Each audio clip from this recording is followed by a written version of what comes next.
श्री कृष्णाय नमः। श्री गोपीजन वल्लभाय नमः। श्री आचार्य जी महाप्रभु की 84 बैठक चरित्र 61। गोपी तलैया, जिला जामनगर वाया द्वारका। श्री आचार्य जी गोपी तलैया पधारे, वहाँ छौकर के नीचे विराजे। तब कृष्णदास मेघन ने विनती की, महाराज यह गोपी तलैया के नाम से प्रसिद्ध है, इसका क्या कारण है? श्री गोपी जन तो हमेशा ब्रज में ही विराजते हैं, गोपी चंदन तो यहाँ होता है, इसका क्या कारण है? कृपा करके कहिए। तब श्री आचार्य जी ने कहा, यह पुरातनी कथा है। एक समय श्री द्वारकाधीश ने श्री रुक्मणी जी के आगे ब्रज भक्तों की बहुत सराहना की। तब श्री रुक्मणी जी ने कहा कि महाराज हम तो राजा की बेटी हैं और आपकी स्वकीया हैं, इसलिए आपकी आज्ञा में तत्पर हैं। श्री ठाकुर जी ने कहा कि सब कुछ हो, आप सब कुछ हो, परंतु ब्रज भक्त की बराबरी कोई भी नहीं करेगा। जिनने लोकवेद की दृढ़ श्रृंखला तृणवत तोड़ डाली, लोकवेद की दृढ़ श्रृंखला तृणवत तोड़ डाली, और जब मैंने वेणुनाद किया तभी सब ब्रज भक्त पधारे। तुम स्वकीया हो, फिर भी तुमसे आया नहीं जाएगा। तब श्री रुक्मणी जी ने कहा, आप वेणुनाद करोगे तो वहाँ हम आएंगी, हमको किसका डर है? श्री द्वारकानाथ जी ने श्री गोपी तलैया पर आकर वेणुनाद किया। तब श्री रुक्मणी जी आदि अष्टपटरानी 16 श्रृंगार स्त्री 16,000 स्त्री सब आभूषण साज कर बैठी थीं। अष्टपटरानी और 16,000 स्त्री सब आभूषण साज कर बैठी थीं। वे वेणुनाद सुनकर शीघ्रता से खड़ी होकर चली। यह देखकर उग्रसेन सहित सब यादवों का समाज देखकर मन में संकोच हुआ, अगर ये पूछेंगे तो हम क्या उत्तर देंगी। ऐसी लज्जा से आपस में संकुचित होकर सब अपने अपने मंदिर में जाकर बैठ गईं। उस समय वेणुनाद सुनकर ब्रज में से कुमारिकाओं के यूथ पधारे। श्री ठाकुर जी ने उनसे रमण किया। पीछे उन कुमारिकाओं ने भी लीला में प्रवेश किया।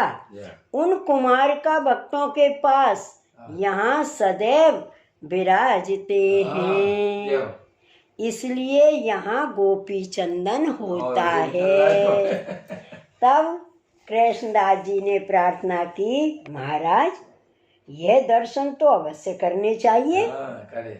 उस समय श्री आचार्य जी ने भगवदीय को दिव्य चक्षु दिए, इसलिए श्री द्वारकानाथ जी उन लौकिक कुमारिकाओं से रास करते हैं, ऐसा दर्शन करवाया।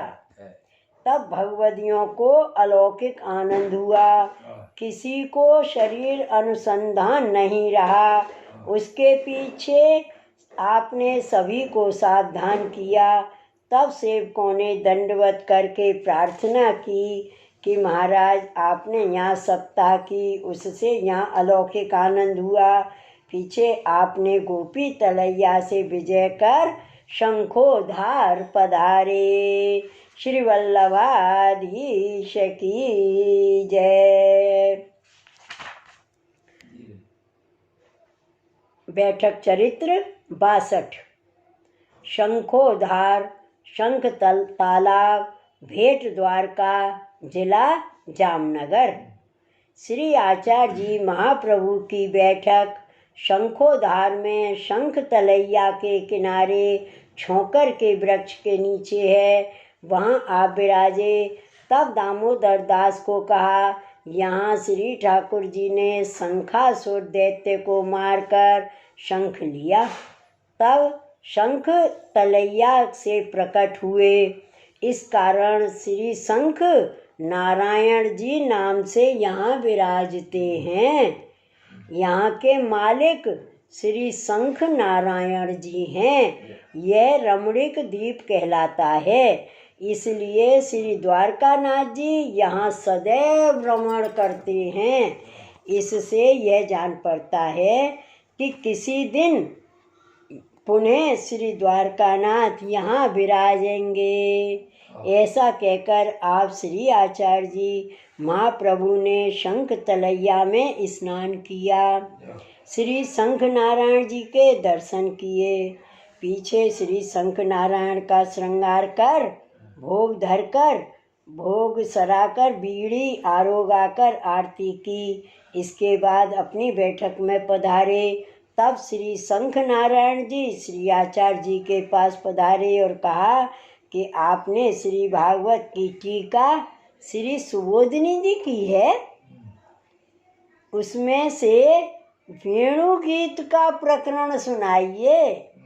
श्री आचार्य जी ने विनती की, एक श्लोक की व्याख्या 3 दिन तक कहेंगे।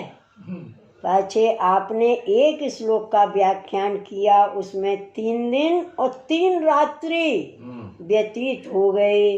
किसी को देहानुसंधान नहीं रहा, ऐसा रसावेश हुआ। जब सब सावधान हुए तब श्री आचार्य जी से श्री ठाकुर जी ने कहा, यह बात आपसे ही बनती है। श्री आचार्य जी ने सत्ता की, तब महाअलौकिक आनंद हुआ। श्री शंख नारायण जी नित्य कथा सुनने को पधारते थे। पीछे सत्ता की समाप्ति कर श्री शंख नारायण जी से आज्ञा लेकर श्री आचार्य जी ने वहाँ से विजय की तथा नारायण सरोवर पधारे। श्री वल्लभाधीश की जय। श्री गोसाई जी परम दयाल की जय। जय जय श्री गोक्लेश, जय जय श्री गोक्लेश।